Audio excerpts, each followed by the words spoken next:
Clips, clips. Now we're going to bring in a news flash, and this is quite amazing, but child abuse campaigner Robert Green has been arrested. We had a call from a family member fairly mid-morning to say that Aberdeen police were at Robert's house.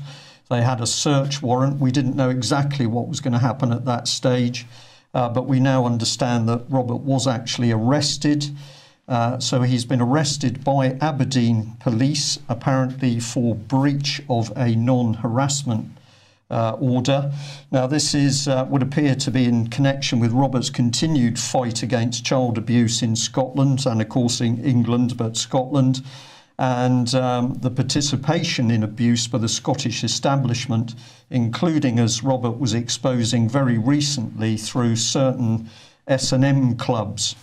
Now Robert has been continuing to campaign, particularly on the case of Hollie, Gregg, and of course what he's exposed is that the Scottish police did not interview suspects that were identified by Hollie, and as a result the whole of that case was closed down. He's particularly pointed a finger at the then head of law in Scotland, Eilish Angelini, that although she knew, she didn't take action, and that has resulted in her bringing a case against Robert, and this has ultimately resulted in this non-harassment order.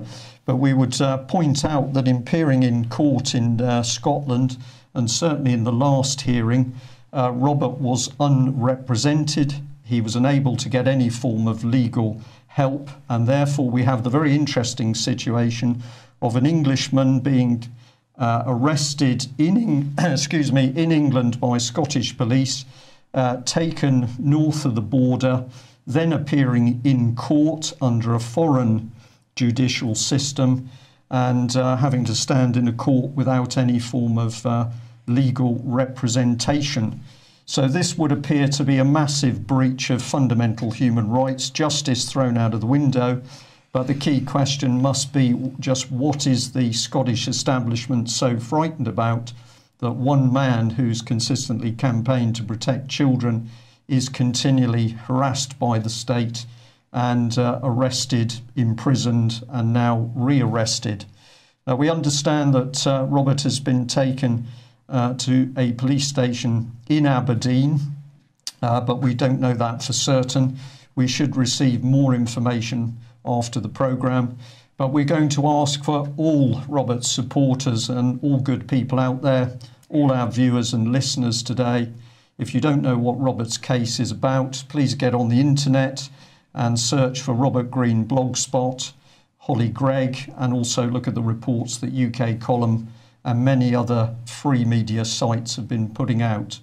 It's our belief that if we don't stand up to support Robert Green, we're going to see many more whistleblowers simply imprisoned or sectioned in order to shut them up.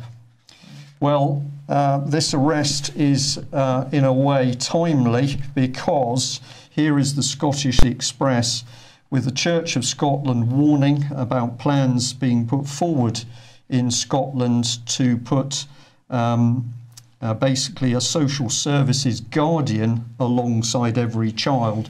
So the parents no longer responsible for their children. Children simply going to be a human resource of the state, and you're going to put a social services person of whatever background, morality, alongside each child. Maybe go cold, that's horrible. It is horrible. So let's put this in the basis of what's happening in Scotland as we see this massive push to break away Scotland to become a vassal state of the European Union. And the key thing is that the whole of Scotland now has adopted one police force. So if we look at this, here's the way the system now works. You've got one single police force. So all of the 8 police forces that did exist in Scotland have been amalgamated into one super police force under the control of 2 men. You've got Stephen House, the Chief Constable, and you've got Kenny McCaskill, member of the Scottish Parliament, Cabinet Secretary for Justice. But we've got another factor which the public really needs to be aware of, that we have one legal firm in particular, Levy and McRae. They were very active in trying to shut down any exposure of Hollie Gregg. They are now representing not only the Scottish establishment and the Scottish government, but also the Scottish police. And they pride themselves on being able to shut down bad publicity. So to this, we will now add a social worker coming alongside every child. And we come back to this key question: who is going to investigate and police the police? This is pretty scary stuff. Patrick, any comments? No, it is kind of frightening. I mean, so basically, if you have a police force in Scotland coming down, if I'm not mistaken, abducting somebody and bringing them over the border into another court system, it's sort of like rendition. So all those policies that we've turned a blind eye to overseas appear to have come home to roost. And that is always the case across history. So whatever you're willing to turn a blind eye to of what your government is doing overseas will eventually come home. And we've seen that pattern progress, especially over the last decade. Yes, okay. Well, if we're looking at what's happening north of the border, then we let's just come back. Sorry, we should look into the eyes of this man, is Sir Martin Neary, the government's advisor on children's social care. And he suddenly popped up into the public spotlight saying that basically social workers' training is too focused on theory and they should get out there and do the job. So presumably this is preparing us for a similar situation in England where each child is going to have a social worker doing their job. This is a very interesting man. He's running a personal website which is basically offering his services as an advisor and a consultant on a whole range of things. We can bring some of that in.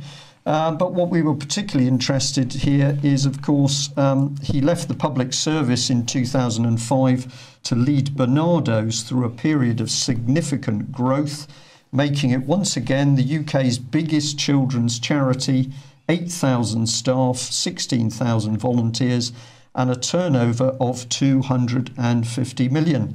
Now, Mike, you made a very pertinent comment earlier, which is surely if a charity was doing its job, things would be getting better for children and the charity would be getting smaller. Well, actually, I find it quite offensive that a charitable institution, a charity, is talking about growth in these terms, because obviously a charity which grows in the sense of commerce is either not doing its job, or or that growth represents a significant breakdown of society. Or am I completely wrong? Well, I think so. But what we know is that we've got this massive charitable sector which has been totally politicised. Certainly Blair was one of the instigators with John Prescott of this. And now we see political policy and agenda absolutely being rammed through the individual charities. So just to ram home this theme, we've got another charity, Action for Children. Lovely, colourful website. It's all very cuddly. Little children. It's amusing. It's fun. It's got the little caterpillar. But what else can we say? Well, if you get into the financial statements, you start to see the scale of this thing. Here we've got Action for Children with a total income of 197.96 million. This is Britain's children simply being used as assets for profit. Chairman John O'Brien here, and people are simply aware of the power of these organisations. Who's behind them? Well, this one's pretty up front because here she is, Queen Elizabeth. And if we have a look at some of the other trustees, there is a very long list of them, so I've just selected a few. We've got everybody from actresses to the usual Baroness, and of course a little bit of input with Michael Burke there from the BBC. So children in UK, children in Scotland, very big business. And if you can make money out of children, of course, everything is going to be going on with them, from the basics of let's make money out of fostering and adoption to let's make money out of child pornography and worse. And this gentleman we better bring in. We got the organisation of CAFCAS, and what's particularly interesting about this, if I can just highlight it here, is Anthony Douglas, the chief executive, while he's working for CAFCAS to do with court appearances of children, just happens to also be the chair of the British Association for Adoption and Fostering. So no conflict of interest there. Well, what's CAFCAS been doing? Well, it says it supports 150,000 children in public and private law cases. That's not what the parents say. They say CAFCAS is usually there to help lever them away from the parents. But let's get into the financial information. Well, what are they getting? They're getting 127 million from the government. So this is all let's make money out of children. So the gentleman concerned is also involved with British Association of Adoption and Fostering, take the children away from the parents and then make even more money by pushing them through your own adoption and fostering unit. Are we telling the truth? Well, of course we are, because here's Anthony Douglas's picture again. And then if we simply delve into the money side of this little organisation, we can come in with another cool 7.698 million. So wherever we look, we're seeing money next to children, and we know what the problems are. So this is obviously a historic article from the Mirror about Baby P. And look what happens when there's a problem. People are bending over backwards to protect the very people who fail to protect the children. So, as we said here, never mind the abuse and deaths of children, as long as the procedures are followed, everything's okay. And we brought this one up. Yes, there should be some text. Bear with me on that. We simply put out here what is being done by our politicians in order to undermine what is actually happening to our children.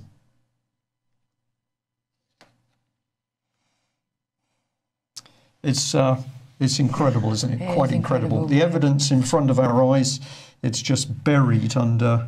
Exactly, and I think if the mainstream produced what we're producing here with this evidence, the whole country would be in total and utter uproar. Yeah. I mean, really, this has to get out on how deep this goes, because the majority of people think social services are doing the right thing. They don't see any bad. You try and educate them, but I mean, this needs to be out there. If we come back to Robert Greene, of course, what a lot of Robert Greene's investigation has revealed, and indeed that of Bill Maloney and other people who've been working a long time looking at child abuse and the paedophile rings, is that the paedophile activity is not the result of a few dirty old men in raincoats at street level. We are looking at massive trafficking and abuse of children. Where you least expect it. Yes, because it's being done through the public sector and indeed the government organisations that say they are there to protect children.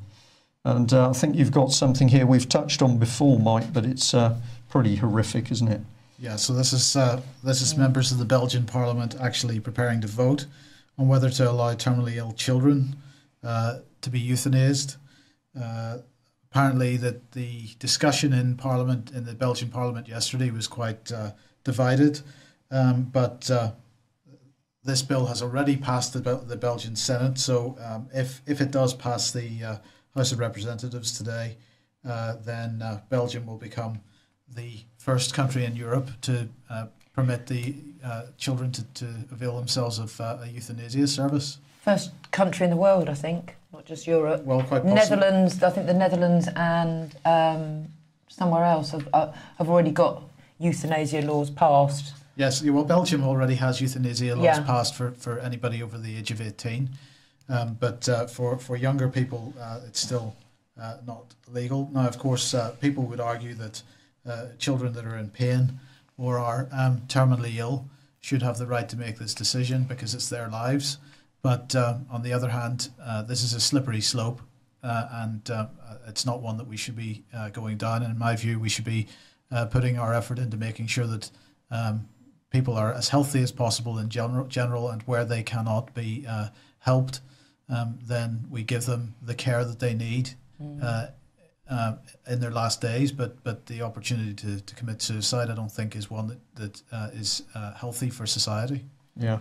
Patrick, any comments before we move on to medicine and health issues?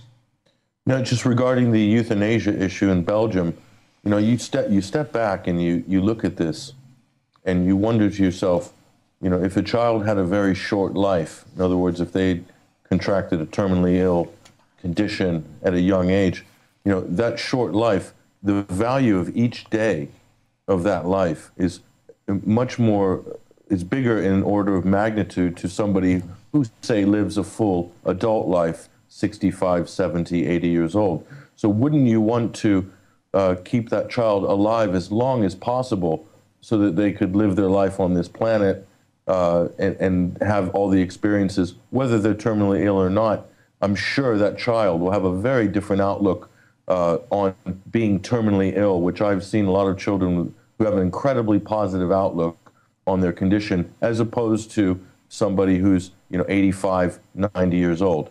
So to me, it seems like a very cruel move. And I think this has very little to do with what children want and has more to do with the politicization of this issue. And so Belgium's at the forefront of that. And I'm going to also throw this out. This might be very controversial, Brian, but this is the same Belgium that tried to cover up one of the biggest child abuse scandals in modern history. Okay, actively covered up, members of the judiciary, members of the establishment, and that they nearly had their government thrown out because of street protests over that very issue. I think there's something wrong, and I believe it's in the political side of things. The politicization of children is something to be looked at very closely.